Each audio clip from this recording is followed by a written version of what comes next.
පසුගියදා වැලිකඩදී ඉතා අවාසනාවන්ත ලෙස මරා දැමුණු තරුණයාගේ කතාව.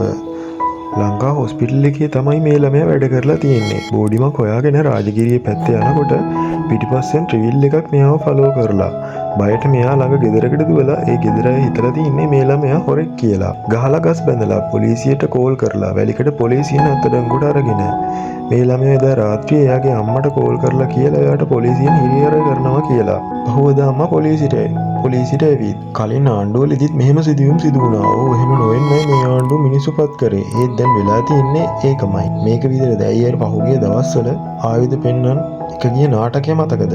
මේ කොල්ලට වෙච්ච දේ හෙට ඔයාට වෙන්න පුළුවන්. හෙට මේ වගේ අසාධාරණ විදිහට නීති හා සාමය ආරක්ෂා කරන සියලු පුරවැසියන්ගේ ජීවිතවල ආරක්ෂාවට බැඳී ඉන්න පොලිසියෙන් ගුටි කාලා මැරෙන්නේ ඔබ වෙන්න පුළුවන්. ආණ්ඩුව මේකට හරිය විදිහේ ඇක්ෂන් එකක් ගත්තේ නැත්නම් මේ කොල්ලට සාධාරණයක් ඉෂ්ට කරේ නැත්නම් ඒක ලොකු අසාධාරණයක්.